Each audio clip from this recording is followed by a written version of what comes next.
The hidden spiritual cost of alcohol. What you weren't told. Since the dawn of time, humanity has sought escape, a way to break free from the weight of existence, to silence the mind, to forget. We have searched for gateways, rituals, substances, experiences, to momentarily transcend reality, and among them, one stands above all others: alcohol. It is the elixir of celebration and sorrow, of inspiration and oblivion. It is woven into the fabric of our cultures, legalized, promoted, and consumed on a massive scale. Yet, one question is rarely asked: what does alcohol do to the spirit? Today, we uncover the hidden effects, not just on the body or mind, but on something deeper.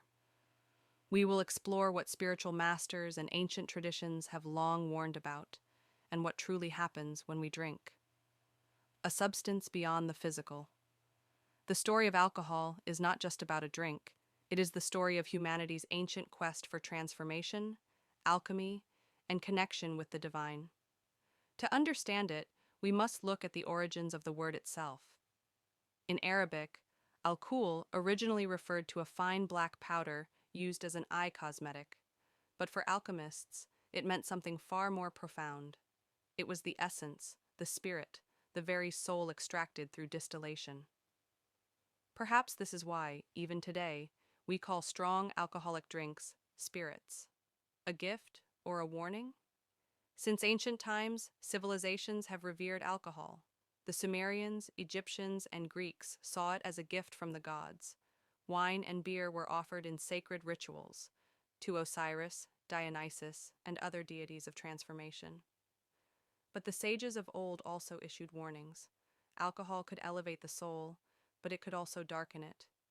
It had the power to strip away inhibitions, revealing the true self, but in doing so, it could also weaken the mind, cloud judgment, and open doors to unseen influences. And this brings us to a question few dare to ask. What happens to your energy when you drink? Alcohol is not just a chemical that alters the brain. It interacts with something much more profound: your energy field. Mystical traditions across cultures agree on one truth: humans are not just flesh and bone. We are energy, wrapped in vibrational fields that connect us to the universe. This field, often visualized as the aura, reflects our spiritual vitality, and alcohol disrupts it. Upon consumption, alcohol enters not just the body, but the energetic system.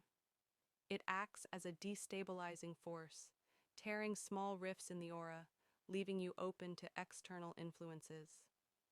The unseen consequences. Visionaries like Rudolf Steiner spoke of this effect. He described how alcohol weakens the spiritual self, allowing destructive forces to enter the psyche. This is why people under the influence may experience shifts in behavior, irrational emotions, and even darker, unexplained feelings. In spiritist traditions, such vulnerabilities can attract astral entities, energies that feed on confusion, addiction, and despair. The more often alcohol is consumed, the greater the disconnection from higher consciousness. The result?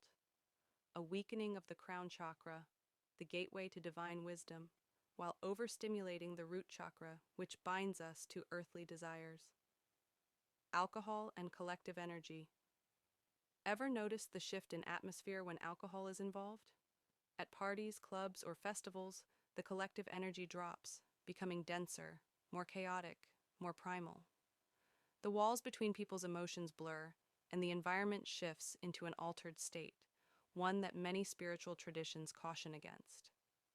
This is why certain paths advise avoiding intoxicated environments, not just for personal well-being, but to protect one's spiritual equilibrium. Is there a way back?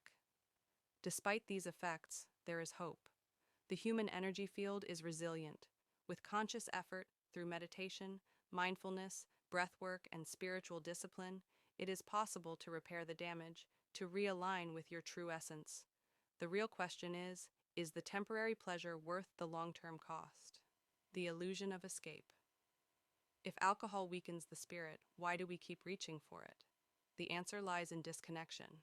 Since ancient times, humans have sought to transcend limitations, to escape the burden of self-awareness, even if just for a moment. Alcohol offers a shortcut, a temporary bridge to a state of relief. It can numb pain, ease fears, boost confidence. The quiet one becomes social. The anxious one feels free. But these sensations are a mirage. The escape is temporary. The illusion fades. And in its wake, we are left more disconnected than before. The ancient path to true liberation. Great spiritual traditions teach that true transcendence does not come from external substances. The Bhagavad Gita warns that anything that disturbs inner balance obstructs higher consciousness. The Buddha cautioned that intoxicants cloud the path to enlightenment. In Christianity, St. Augustine saw drunkenness as an act that separates the soul from divine grace.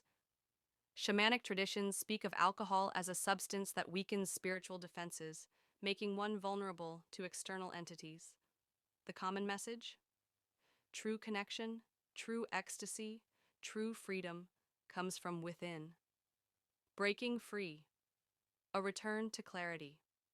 The journey away from alcohol is not about restriction, it is about reclamation.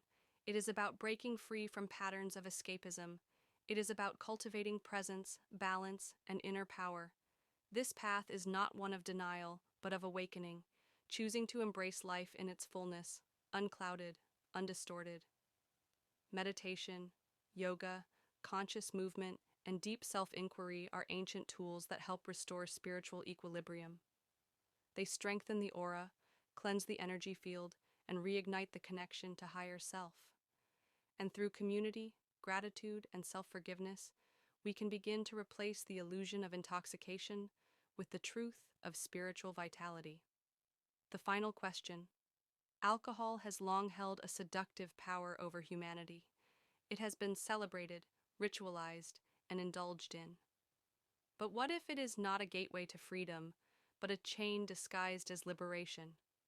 What if the real intoxication, the real high, is not in the glass, but in the awakening of the soul itself? The choice is yours. Are you ready to step beyond the illusion, to experience life as it was meant to be lived? Clear, connected, and fully alive?